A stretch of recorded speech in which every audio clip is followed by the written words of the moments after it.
Pernah dulu ceritanya seorang pemuda sangat tampan, selain itu sangat santun, suka menolong,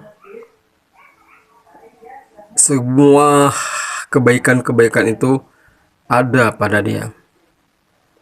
Sehingga dia itu jadi buah bibir semua orang. Buah bibir pemuda-pemuda yang merasa kalah pamor dengan dia. Jadi buah bibir orang-orang tua yang menjadikan dia sebagai contoh bagi anak-anaknya. Juga buah bibir bagi orang tua yang mendambakan menantu seperti dia, dan tentu saja jadi buah bibir para gadis dan para wanita jomblo yang berharap bisa menjadi pendamping hidupnya. Karena sangat terkenalnya itu, ada seorang wanita itu juga jadi buah bibir bagi semua laki-laki, karena hampir dikatakan semua ada pada dia. Dia cantik, dia kaya, pokoknya semua laki-laki yang pernah bertemu dengannya berangan-angan dan berandai-andai bisa menjadi orang yang paling beruntung mendapatkan cinta dan perhatiannya.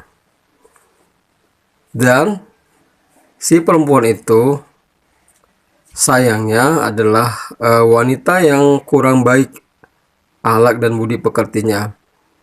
Jadi dia itu adalah sang penakluk. Dia ingin menunjukkan kehebatannya, dan dia akan membuat semua laki-laki yang ia temui bertekuk lutut mengemis cintanya.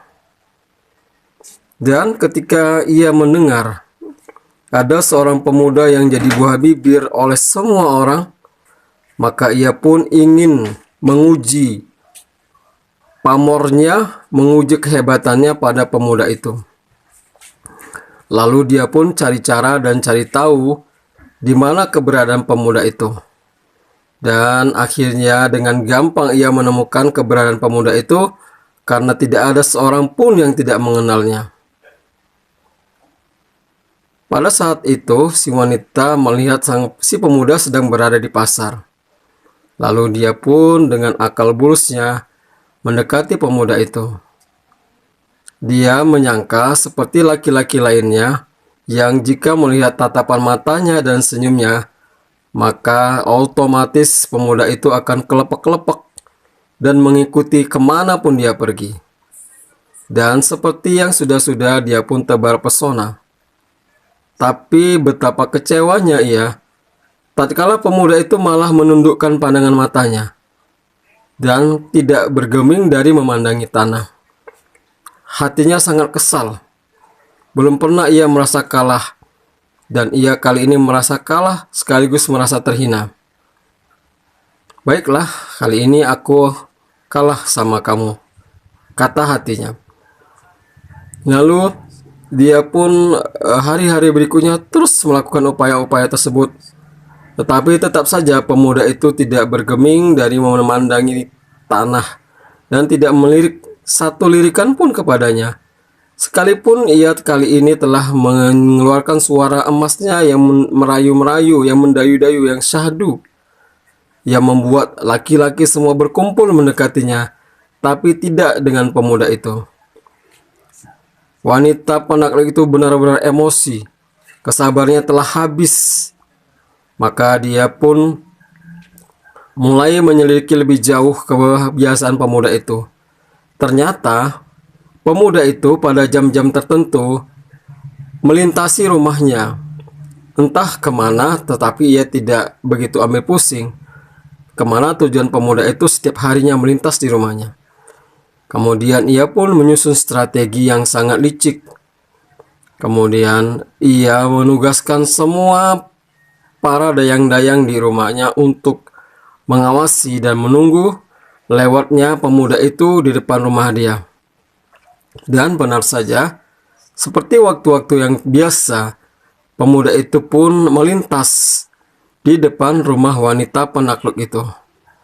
Dan ketika ia berada di depan rumah wanita penakluk itu, tiba-tiba saja dua orang wanita berlari tergopoh-gopoh memegang tangan pemuda itu.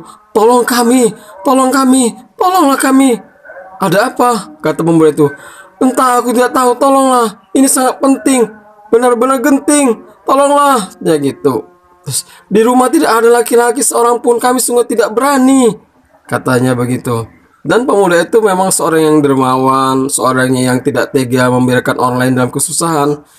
Maka ia pun mengikuti dua wanita itu tadi yang berekspresi sangat meyakinkan bahwa telah terjadi sesuatu yang sangat membahayakan.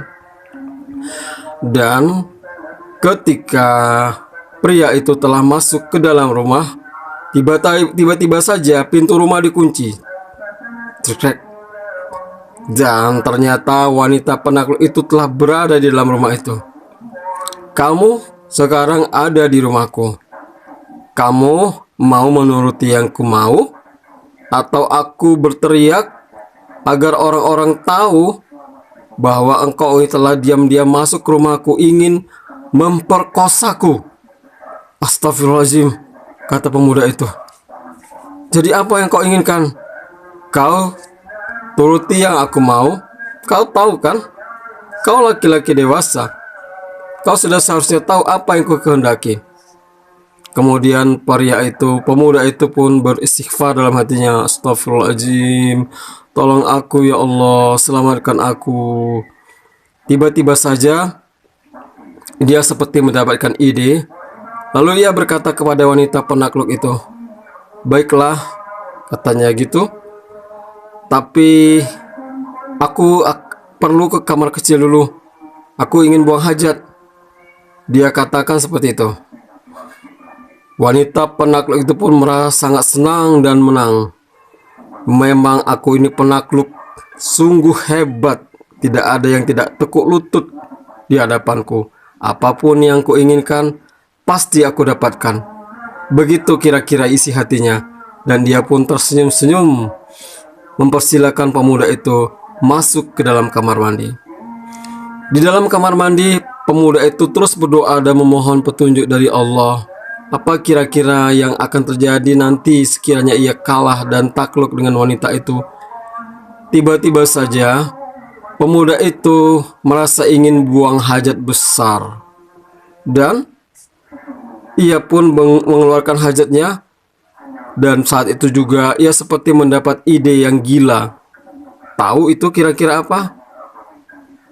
Ya, seluruh kotoran yang keluar dari dirinya ia lumurkan ke sekujur tubuhnya, ke rambutnya, ke matanya, ke hidungnya, ke seluruh tubuhnya. Tidak ada yang tidak terkena dengan kotorannya itu. Sungguh sangat menjijikkan dan sangat jijik. Sungguh sangat jijik sekali.